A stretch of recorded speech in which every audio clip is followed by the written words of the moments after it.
আমাদের মা, চাচি বা খালাদের যতটা ধৈর্য ছিল সাংসারিক কাজে বলুন আর রান্না-বান্নাতে বলুন, আমাদের কিন্তু বর্তমানে সেই জিনিসটা নাই। হ্যালো এভরিওয়ান, কেমন আছেন সবাই? চলে আসলাম আমার মায়ের হাতের একটা রেসিপি নিয়ে। তো রেসিপিটা সবার কাছে অনেক পছন্দের একটা রেসিপি, সেটা হলো যে নেহেরি বা গরুর পায়া যেটাকেই বলেন না কেন সেটা। তো এটা মা রান্না করতেছে, আমি জাস্ট টুকিটাকি একটু হেল্প করে দিয়েছি। তো মা এগুলাকে খুব ভালো করে আসলে পরিষ্কার করা হয়েছে। এগুলা এত বেশি ইয়ে থাকে, আর বাজার থেকে আনলে হয়তো অনেকটা পরিষ্কার করা থাকে। কিন্তু নিজেদের যদি হয় তখন কিন্তু এগুলো খুব বেশি করে পরিষ্কার করতে হয়। তো আমি এটাকে খুব ভালো করে পরিষ্কার করে নিয়েছি। আর এখন যে পাত্রে রান্না করব এটা বড় একটা পাত্র, আপনারা হয়তো বুঝতে পারতেছেন কিনা আমি জানি না। সেই পাত্রের মধ্যে সবগুলা গরুর পা দেওয়া হলো। তারপরে পরিমাণ মতো একদম পাতিল পুড়িয়ে পানি দেওয়া হইছে। তারপর এটার মধ্যে কিছুটা গোটা গরম মসলা সেটা দিয়ে দেওয়া হলো, যেমন তেজপাতা, এলাচ, দারুচিনি, তারপরে সাদা গোলমরিচ, লবঙ্গ, একটা স্টার এনিস, তারপরে কিছু জায়ফল। এটাকে একটা জায়ফলের 4 ভাগের 1 ভাগকে এটাকে জাস্ট একটু থেতো করে সেটা দেওয়া হয়েছে। তারপরে হলুদের গুঁড়ো, লবণ, তারপরে দেওয়া হলো জিরে গুঁড়ো, ধনে গুঁড়ো, গোলমরিচের গুঁড়ো, আদা রসুন বাটা আর মরিচের গুঁড়ো। বাস এগুলো দিয়ে এই মাংসটাকে সিদ্ধর জন্য বসিয়ে দেওয়া হবে। তো যেহেতু এগুলা মানে হাড়, সবগুলাই হাড় থাকে, এটা সেদ্ধ করতে প্রচুর সময় লাগে। আর আমি আসলে শুরুতে যেটা বলছিলাম যে আমরা যদি ওনাদের জায়গায় থাকতাম তাহলে এখন প্রেশার কুকার আছে, প্রেশার কুকারে দিয়ে এটা সিদ্ধ করে ফেলতাম। কিন্তু ওনারা করলো কি এটাকে বসিয়ে দিচ্ছে। আমি আমার মাকে বলছিলাম যে, "মা, এটা প্রেশার কুকারে দিয়ে দিই, তাড়াতাড়ি হয়ে যাবে।" বলছে যে, "না, তাহলে কিন্তু এটার টেস্ট ভালো হবে না।"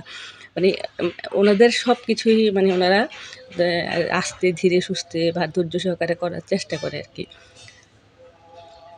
তো এটার মধ্যে সব গুঁড়া মশলা, বাটা মশলা দেওয়ার পরে এখানে প্রায় 2 কাপের মতো পেঁয়াজ কুচি দেওয়া হলো।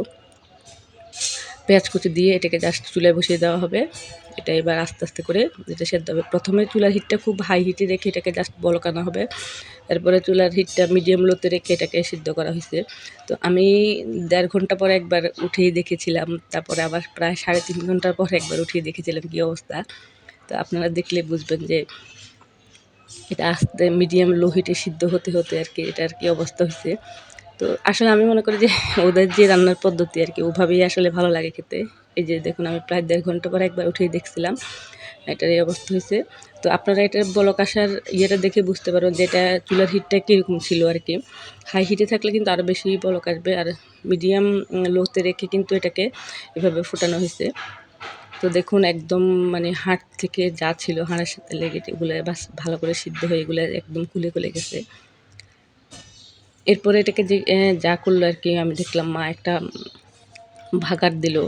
তো এখানে ভাগারের জন্য তেল বসিয়ে তার মধ্যে পেঁয়াজ কুচি দিয়ে দিছে। পেঁয়াজটা একটু লাল করে ভাজা হওয়ার পরে সেটা সেই নেহেরির মধ্যে দিয়ে দিল। তো নেহেরিটা যেহেতু একটু স্যুপ টাইপের, মানে স্যুপের মতো হয় এটার ঝোলটা। তো এজন্যই কিন্তু এটার পানির পরিমাণটা এরকমই রয়েছে। অনেকেই কিন্তু এটার মধ্যে তেঁতুলের কাক এটা সেটা ব্যবহার করে। তো আমি আমার মাকে দেখলাম না কিন্তু এটা ব্যবহার করতে। মা জাস্ট এভাবেই করলো। আরেকটা গুঁড়ো মসলা দিয়েছে এটার মধ্যে মা। তো সেটা আমি আপনাদেরকে দেখাতে পারি নাই কি মসলা ছিল। মসলাটা ছিল একটু জিরে, তারপরে একটু ধনে আর একটু মেথি। এটাকে শুকনো খোলায় ভেজে গুঁড়ো করে দিছে। সেই মসলাটা একদম শেষে দিয়ে দিয়েছি। তো আপনারা দেখতেই পাচ্ছেন যে নেহেরিটা কেমন হইলো। আমি আপনাদেরকে এটা মানে পরিবেশন করে দেখাবো কেমন হলো আরকি। তো আমার মায়ের রান্নাটা আপনাদের কেমন লাগলো সেটা একটু জানাবেন। আর আমার ভিডিওটা কেমন লাগছে সেটাও জানাবেন। আজকে এই পর্যন্তই। আল্লাহ হাফেজ।